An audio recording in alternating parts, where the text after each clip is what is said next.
Welcome to Fortune Forecast. I am Daisy, your hostess, and in this video we continue on with the book titled The Invisible Influence by Dr. Alexander Cannon. It is in the public domain. If you're new to my channel, so glad you found us. And to our subscribers, thank you so much for tuning into my channel and coming in and hang out and leaving your comments. I really appreciate that. Okay, so the invisible influence in the previous chapter, and by the way, if you are new and would like to get the previous chapters, please go to my book playlist and you will have access to that and other interesting books. So the author, Dr. Alexander Cannon, in the previous chapters, things that drew my attention that Dr. Alexander Cannon talked about was one, dreams. One, because as a private consultant, I help people interpret their dreams. So if you are interested, please go to www.fortuneforecast.com and you can schedule an appointment with me. I am neither a psychiatrist nor a psychologist, just someone that has been interpreting dreams for a very long time. And as I know from my own, and I do keep a journal, that it seems that dreams play various different roles. And as the author mentioned, it is mentioned in the Bible, we had people there interpreting dreams, such as Daniel. So I've noticed for myself and for clients that I've helped with, dreams fall in several categories. Sometimes the dreams are foretelling. But most of the time, I would say 70% of the time, it seems that the dreams are somewhat convoluted and in some aspect retain different little parts of the whole of which they have been going through and experiencing. And it's as if the mind was trying to make some type of sense in a comical, weird, twisted way of what is going on. Or sometimes I've noticed they're just dreams that are just kind of, you have extra copy material in your mind and it's just trying to eliminate it. Also, there are many websites and books that you can purchase or visit that talk about dreams and symbols. One thing I have learned is that symbols are very personal. A symbol to you may mean something wonderful, while that same symbol, someone else sees it, and it might be the most horrible, negative thing that relates to some experience they've had in their life. So if you are looking for dream interpretation for yourself, ask yourself first, before you go in looking at the meaning of symbols, what do those things mean to you?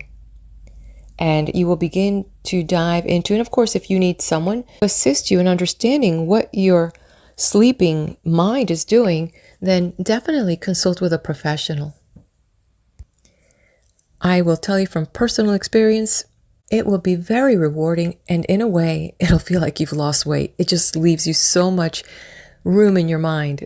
The other topic that he mentioned was the automatic writing. Recently, I was talking with one of my clients and they were talking about an experience that they had with their family and their situation. And in a sense, there was a lot of anguish going on. And my client decided to kind of write a letter to God. And noticed that while they were writing in that first person, somewhere in between, something clicked. And the writing turned into a third person, as if through the handwriting, they were getting a response. While they were writing, they were not aware of it. It wasn't until they finished writing that when they reread it, they observed that. And instantly, I was told that they received a sense of peace, as if the answer was acknowledged to their conscience side. Very interesting. So a lot to be said about many of these findings. And like I said, this is not just some hocus pocus. When your government, our government, currently and in the past have been involved in psyops and clandestine operations on the manipulations of the mind, we need to take pause and ask ourselves, is there something more to the five senses and the extra normal senses, and could we cultivate them? And now that I put that out there, let's move on to the next chapter. The way to the abode of learning and love. A storm arose as we departed from the mysterious cave dwelling, whose maker we knew not, and whose previous inhabitants no one could tell. There was now only the sage and myself, together with the chief boy and the houseboy, apart from some coolies who assisted in the carrying of our baggage. We had not left more than a quarter of the hour when we were drenched to the skin. The journey seemed impossible, but we pressed onward, for once we have made up our mind to achieve a certain goal, nothing on this earth can stop us. But in fact, it was our fate which led us on to victory. Towards the end of 2 hours, for we could not walk faster than 2.5 miles an hour over this rugged ground with our baggage, we came to the river, which lay some 300 feet below our eyes. On the other side, quite 50 feet apart, could be seen our friend the Knight Commander in glowing scarlet robes, on horseback, with his one arm looking towards us. He soon gave us instructions as to how we should cross this gulf by the practicing of the levitation and transportation phenomena in which we had, ere this, become adept in its perfect manipulation. Within the course of a few hours, we had made our bodily state fit to allow of this great miraculous transportation phenomenon taking place by pure mental effort.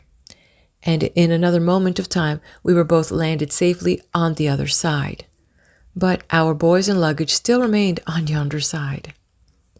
We were then requested to command the boys to return with our luggage to the cave dwelling 5 miles distant, and to await our return some weeks hence. The Knight Commander said, "Now you will require no treasure and no more clothes, for now we can materialize all that is needed for the support of the human frail frame of mankind." We journeyed for some further 7 hours, all on horseback, for 2 horses were suddenly provided for us by what appeared to be superhuman means. It was as the sun was setting in the far west that we arrived, in beautiful weather, having long since forgotten our terrible journey on the other side of the gulf, at the gate to the most sacred of all monasteries, the great Lama convent. As we approached, the gates were flung open, the hands which opened them being invisible. We now dismounted and climbed up the nature-made stairs to the door which led into this beautiful palace of knowledge, where we were to learn the secret of life. Having gained admission and been given a warm welcome, we were shown to our rooms, which consisted of stone beds, stone walls, earth floor, no windows, but mere openings in the walls. And in spite of the frost outside, which our eyes could discern, our bodies felt warm and comfortable, and we soon fell into a deep sleep. The next morning we arose at sunrise, as was the custom, just as it was customary to retire at sundown. We were given a good solid meal, and were informed that at dusk that evening we should not retire as was usual, but should then meet the great Lama. All day long our thoughts were full of ideas as to what we should see and learn, and what our fate would be. Then came the evening. Having dined both well and wisely, we were taken to a grand hall after wending our way through many subterranean passages, all lit dimly by the light of burning oil and torches, the smell of which was far from pleasant until one accustomed oneself to it.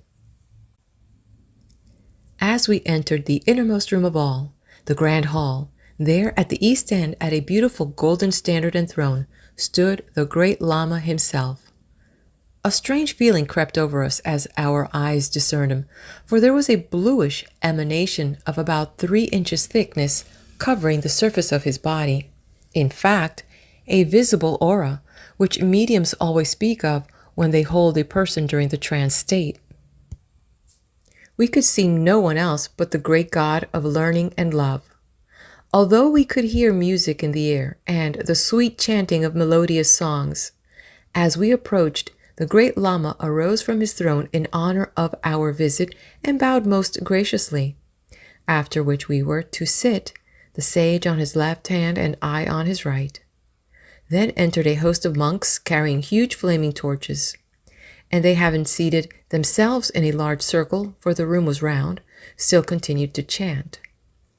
The great Lama prayed, and at that moment 8 men entered carrying a huge heavy stone coffin, which stone covering slab did they remove, and behold, we saw one who appeared to be dead. I was given the privilege of going down from the golden standard and examining the body. There was no pulse, no audible heartbeats. The body was stone cold, and the eyes were as one dead for more than one day. I tested the absence of breath by means of a mirror which did not steam, and the body lay lifeless as in the grave. Then the great Lama uttered words in a language which was strange, and behold, the eyes of the corpse opened. The body gradually sat up in its tomb, and then, assisted by 2 monks, it walked toward the great Lama, bowed, and returned to its coffin, not for one moment taking its eyes off the greatest of all sages. And in a few more minutes the body once more lay lifeless. I mused to myself as to how this was done. Was the man really dead, or was he in a trance state, such as the fakirs of India can produce, and have then been buried in the earth for as long as 9 months in extreme cases? I had frequently seen the fakir, which is a name given to a yoga sect, also by the general public of India, although really the fakir is a Mohammedan and the yogi is a Hindu or Brahmin. Control his circulatory system so that the right pulse would be 90, the left pulse 60, and the heartbeat 75 per minute. By an act of will, he could make an arm go dead. By a further act of will, he could control his breathing until it was not perceptible to ordinary means of investigation. And in this insensible state, he could remain for hours, days, weeks, and even months buried in the earth. After such a long period, he could again awaken.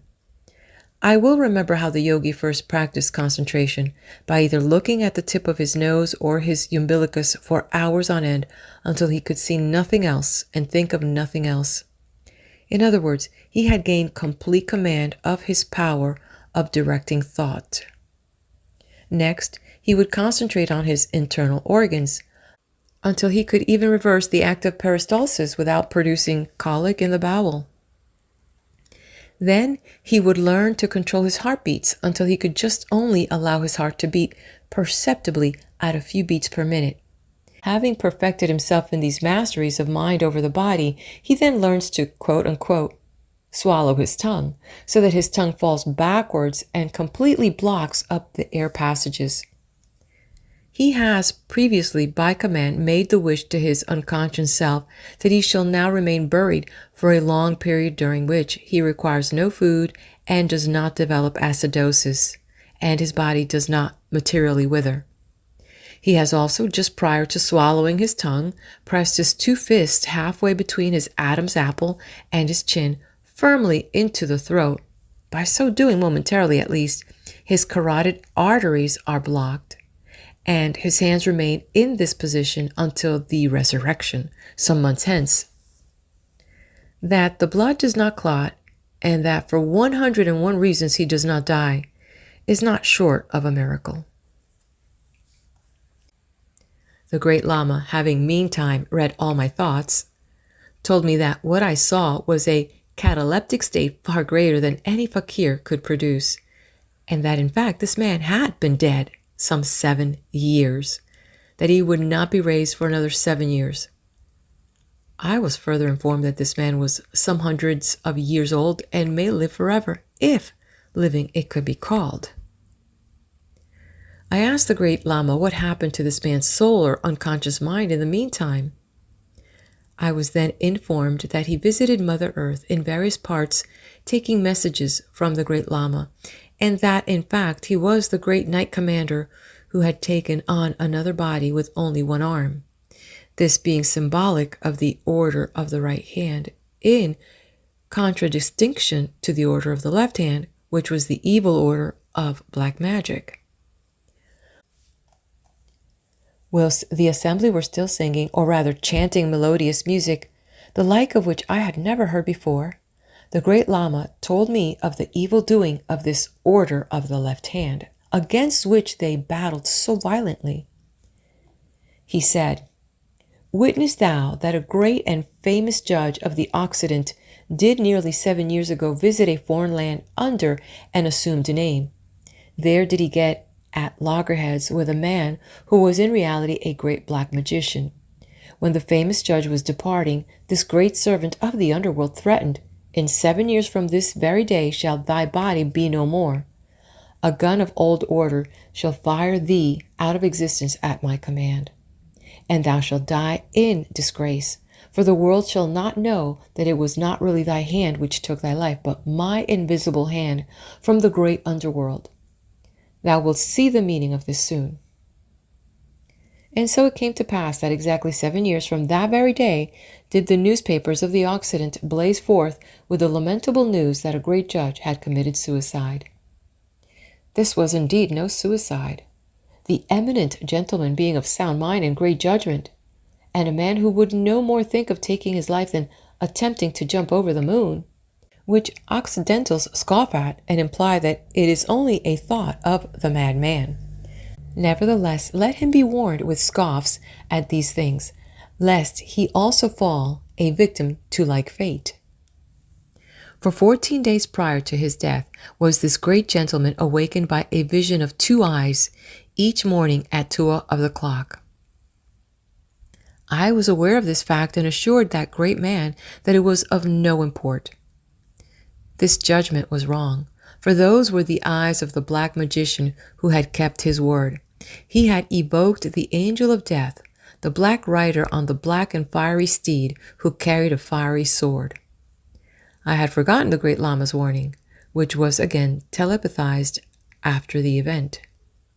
Why didst thou not tell him to be hypnotized so that the evil power could be kept at bay and he could be saved from an undue termination of his fleeting earthly life? He was a great man and would have helped thee much in this world. But although his life is now beyond the grave, he yet lives to assist thee in thine efforts, which are great and will in due time bring to all men, as well as to thyself, a great reward. Then, in words which were forceful and slow, in an undertone, the great Lama now turned to me and said, "Fear not any man. Fear not thyself. Remember that fear is failure and the forerunner of failure. Be thou therefore without fear, for in the heart of the coward virtue abideth not. Thou hast known me, pass thou on." I then passed out of his midst, having shaken hands and having bade him, as he did me, fare thee well. On returning through the long and winding passage of this great subterranean Lama convent, for it was more subterranean than above the ground, I at last entered my room, and there found the sage, who had preceded me by only a few minutes. I first questioned the sage as to the aura which I discerned encircling the whole body of the great Lama. "Ah," said the sage, "everyone has an aura, and it varies in different people. By it one can tell whether a person is ill or well, whether a woman is pregnant or not, whether a person suffers from epilepsy or hysteria. A man can at once be distinguished from a woman by the aura alone. A medium or one in an hypnotic trance can see the aura immediately adjacent to the skin, for there are 3 auras to every person. The medium rightly or wrongly calls this innermost aura of all the ectoplasm, as she believes it is a real materialized substance, but a doctor named Kilner, who is a member of the Royal College of Physicians of London, did extensive experiments, which he published in 1911, showing that in the waking state, by the use of different colors, such as yellow, blue, red, and green, auras can be seen by standing the patient stripped with a black background and first looking intently at a color, say the yellow, keeping the eyes focused carefully and continually for some time on a spot in the middle of the yellow color until the complementary color blue appears around the yellow and is very vivid and persistent. Then, the experimenter immediately looks at the patient when the aura can be clearly seen. By the use of the different colors, 3 different auras can be made out, and the middle aura is the one that is the best guide to diseased states. Where there is disease, the middle aura becomes deficient, and the inner aura actually shows a spotted appearance. In this way, gastric ulcer, tuberculosis of the lungs, diseased kidneys, and the like can be readily diagnosed without having laid hands upon the patient. The aura of the epileptic is always lopsided to the right, the aura being greater on the right than on the left, and the hysterical subject has an increased aura over the small of the back, whilst the pregnant woman shows a marked increase of aura over the breasts and the lower part of the abdomen.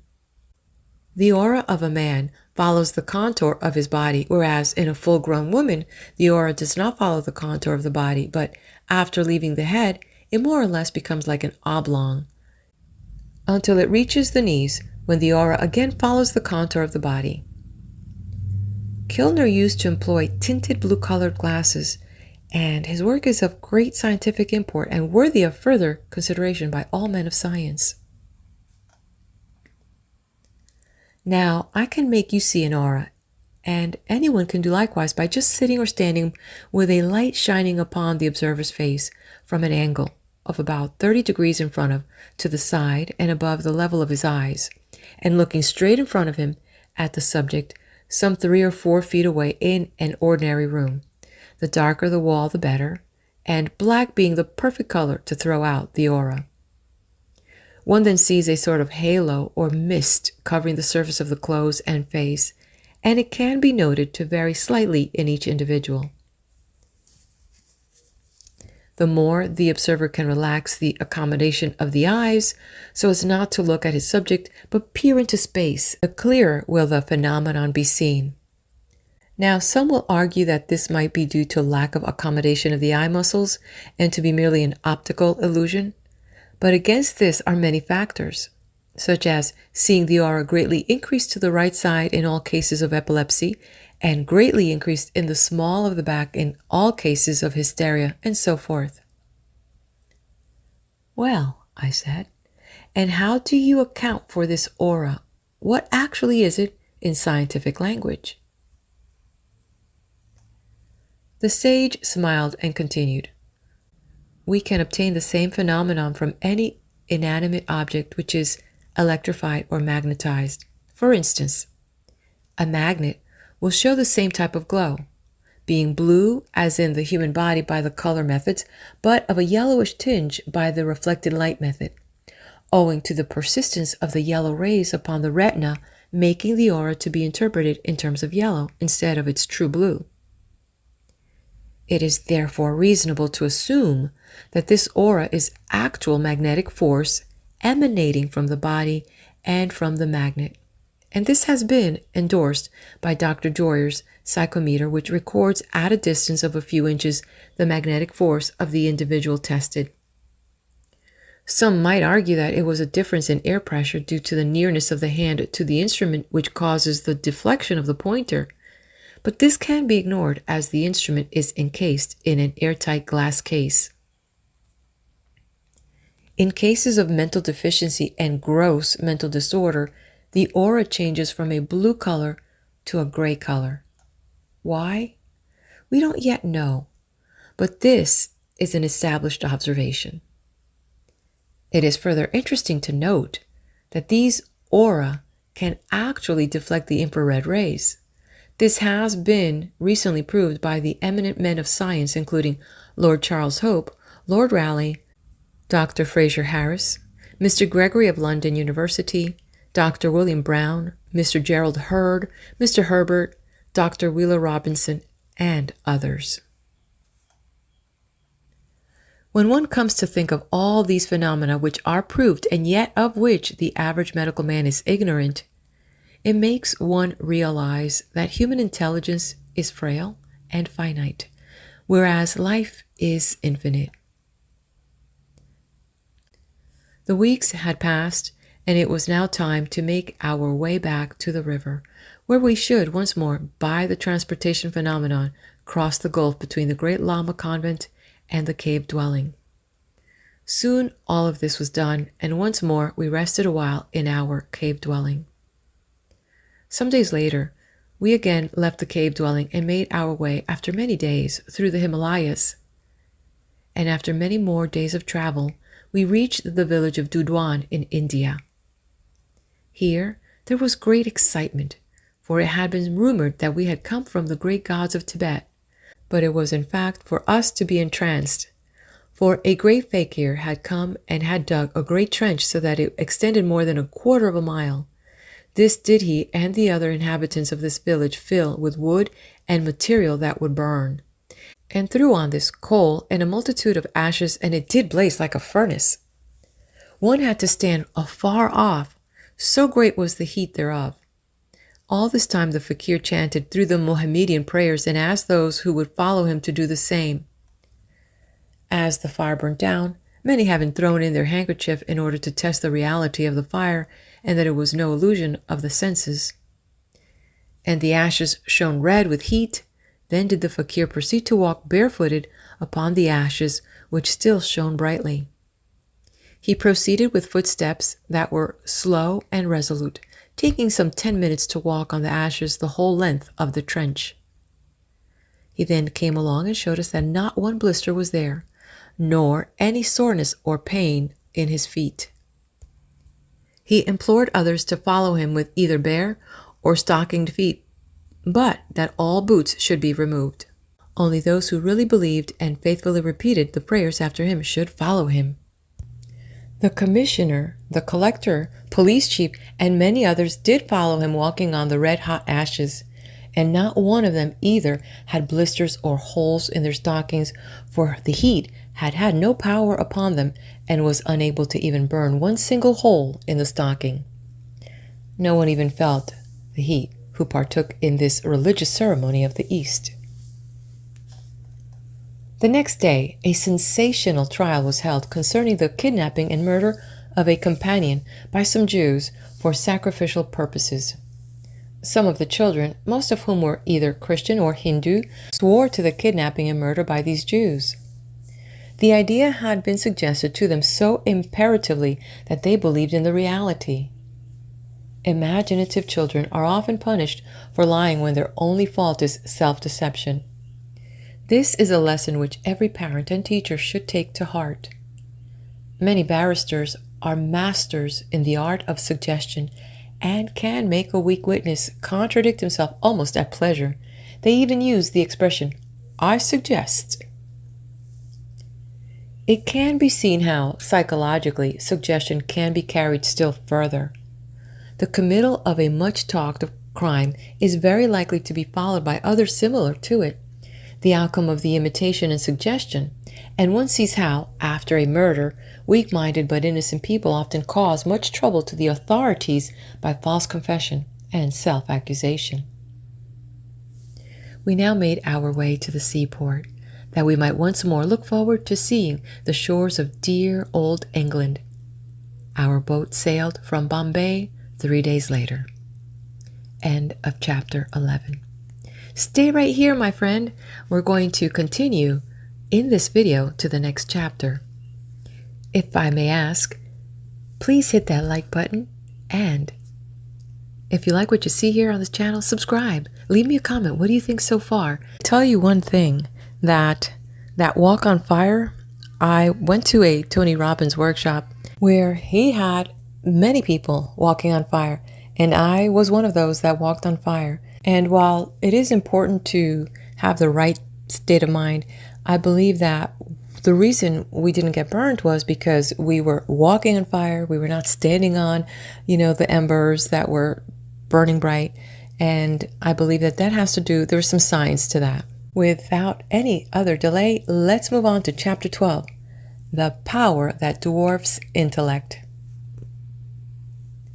A few more days, for that is all it seemed like. After our long journeys in the wilds of Tibet, we were now nearing the shores of dear old England. But my friend the sage, who lives near the Marble Arch, to this very day remarked as he noted the conventions to which we had to again conform after our free life in the great wide world, "Miserable conventionality is a power that dwarfs intellect, and is the mother of non-entity." I replied, "Let us take the attitude and say in thought, my will is indomitable always, my concentration is supreme, And don't let this be lip service, but let us make it a reality. Great thoughts and great minds. Great thoughts are indeed evolved from the concentration of great minds. No man can be great in eloquence of thought unless he thinks as it were alone. We had learnt in our days in far-off Tibet and India and in China to think alone, to be alone, to find even in loneliness comfort and great thoughts. History shows that Jesus, the Christ, did all his great deeds after being alone on the mountaintops and in the wilderness. Take this lesson to heart. If you would be great, you must think alone. No man is the sole architect of his own fortune. Life is often made unendurable to the man of science who is born ahead of the age in which he lives. The crowd cry aloud, "Away with this fellow! Wipe him off the face of this earth!" This story reminds us of the great teacher and scientist Jesus, who was born before his time, and of a world who wanted him to be crucified. To the man ahead of his time, I say, plod on, never despair, look at creation with new eyes, and behold its wonders and miracles that are more mysterious than the Arabian Nights. Be prejudiced by no one. Believe in the mind and its potentialities, and what can be wrought by them. The greatest mind of all ages, the mastermind of Jesus Christ, did wither the fig tree by a mere command, which miracle is done today not infrequently in the outlying places of India and Tibet, as I have borne witness. There is a cult which can wither trees by a command of the mind, a mere mental determining, and from that the withering of animal life is perfected, until at last the very life of man can be destroyed by a wish. Any reader who doubts the authenticity of this, let him doubt no more, for it is our pure ignorance which prevents us from doing likewise. The yogi and the fakir can wither the tree, as can the order of the left hand, or black magician, who can also wither the body of mankind. It is no myth. Let us therefore no longer be fools, but learn to use this art, not for the bad that it can do, but for the good it can also do, which passeth all understanding. By a mere commanding word, which is greater than the sword, when uttered by that trained determining of the mind, all things are possible. The walking on the water is a miracle which can be repeated, for did not Jesus Christ say, "The things that I do, ye shall also do, and greater things than these shall ye do, for I go unto my Father which is in heaven"? And I believe it. I can cure the blind, if only they will believe. The lame can be made to walk, the infirm can be made strong, the anguish of the mind can be turned into joy. Health can overcome disease. Our powers are almost unlimited, if only we believe faithfully in our efforts and master our own mind first, before we attempt to master the mind of another. It is perfectly true that there is a path that no fowl knoweth, where the lion's whelp hath not trod, and where the eagle's eye hath not pierced, and where the keenest of human intellects hath not trod without the divine guidance of the invisible influence of the master mind. Caesar and God. Render unto Caesar the things that are Caesar's, and unto God the things that are of God. You will not then get into difficulties, nor lose your mental equilibrium in the acceptance of such. That there is a God, no sane person can deny, and that there is a devil, there is proof abundant. The science of hypnotism and telepathy is the philosophy of how mind can influence mind. And mind is the greatest force we know of in this world we live in. All the things we see are only mind in form or substance, the evidence of the unseen mind, the creative power, and the influence which is Almighty God. The Lady in the Trance. To say that I am a spiritualist would not be true. Yet I have proof brought before me, in the presence of others, by people placed in the hypnotic trance state again and again, of powers unseen fully at work. And I gasp with awe at the marvels of man's mind.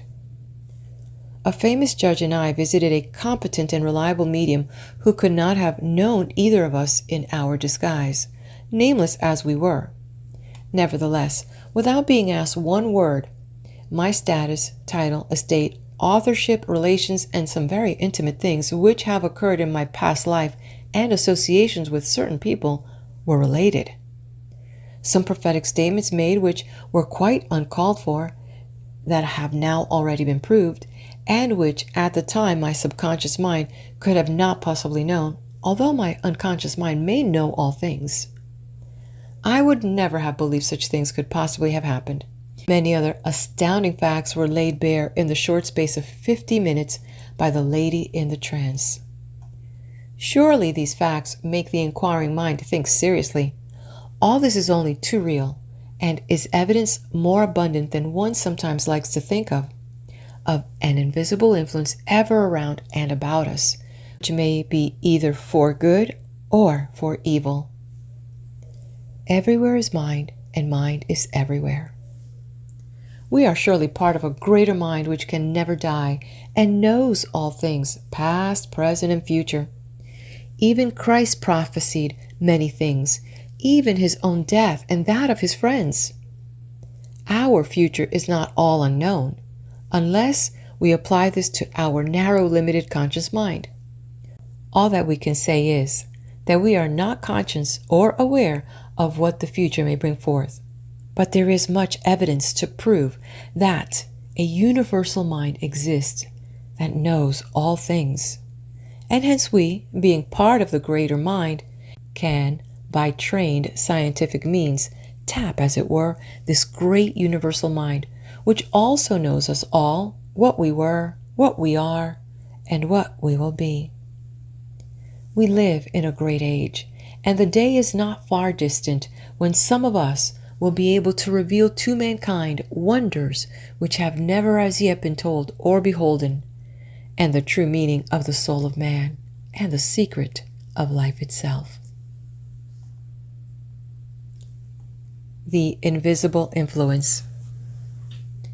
We have traveled far and wide, both geographically speaking and in the world of science, and we have learnt much which is worthy of our attention. One great truth comes home to us in the study of our travels, which is that there is an invisible influence pervading our very life, and that cannot be locked out by any means at our disposal. That invisible influence can be for good or for evil. The great lesson that we have learned is that there is a real God and a real devil. Each is ceaselessly fighting for the supreme possession of our unconscious mind, our soul, which will survive in the life after death. Daily are we aware of each influence. Daily are we aware of the harm that the devil would do to us.